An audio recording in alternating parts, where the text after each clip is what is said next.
Coseno de un ángulo. Vamos a ver qué ocurre con los valores del coseno a medida que el ángulo va aumentando su amplitud. Trabajamos con la circunferencia trigonométrica, es decir, aquella que tiene radio igual a la unidad de medida, y partimos de un ángulo cuya amplitud es 0 grado. En ese caso, los dos lados del ángulo son coincidentes y a su vez coinciden con el radio de la circunferencia. Es decir que, en ese caso, cuando estamos hablando de un ángulo de 0 grado, por lo tanto, el valor del coseno es igual a 1.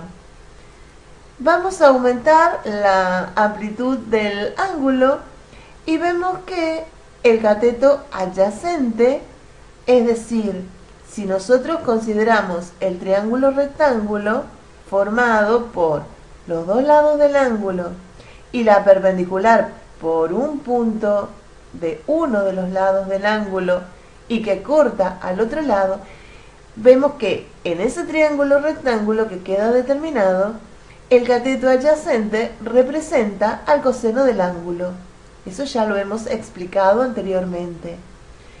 Si vamos representando la medida del cateto adyacente en un sistema de ejes cartesianos, eje X, eje Y, vemos que a medida que vamos aumentando la amplitud del ángulo, lo que ocurre con el cateto adyacente es que éste va disminuyendo su valor.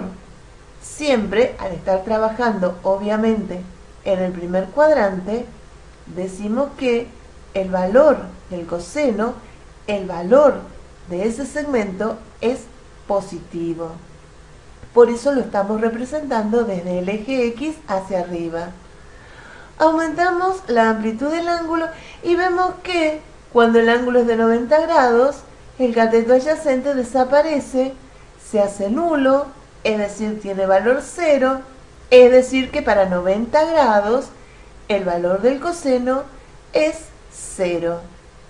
Si ahora pasamos al segundo cuadrante, aumentando la amplitud del ángulo, vemos que comienza en valor absoluto a aumentar el valor del coseno del ángulo, pero estamos diciendo en valor absoluto ya que en el segundo cuadrante el coseno es negativo, por eso lo representamos hacia abajo del eje X. ¿Por qué negativo? Eso ya lo hablamos también cuando estamos trabajando en el segundo cuadrante, el valor de la X es negativo. Aumentamos la amplitud del ángulo y vemos que el segmento que representa al coseno en valor absoluto va aumentando, pero seguimos en el segundo cuadrante, por lo tanto es negativo. Seguimos aumentando la amplitud del ángulo hasta que cuando llegamos a 180 grados, el valor del coseno es coincidente con el radio de la circunferencia.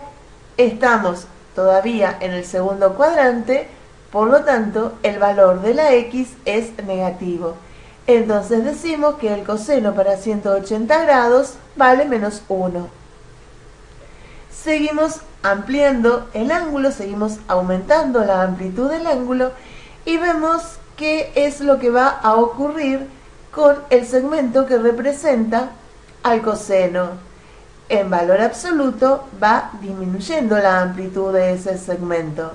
Estamos en el tercer cuadrante y en el tercer cuadrante la X es negativa, por lo tanto el coseno de un ángulo del tercer cuadrante es negativo. Seguimos aumentando la amplitud del ángulo hasta que cuando llegamos a un ángulo de 270 grados, ese valor del cateto adyacente se hace nulo, se hace 0. Pasamos al cuarto cuadrante y vemos que en valor absoluto va aumentando nuevamente el valor de ese segmento. Ahora pasa a ser positivo, seguimos aumentando, sigue aumentando el valor del coseno y hasta que llegamos a un ángulo de un giro de 360 grados. En tal caso los dos lados del ángulo vuelven a coincidir y a su vez se hacen coincidentes con el radio de la circunferencia. Y la x, como es positiva, quiere decir que aquí el coseno también es positivo. Entonces decimos que para 360 grados el valor del coseno es igual a 1.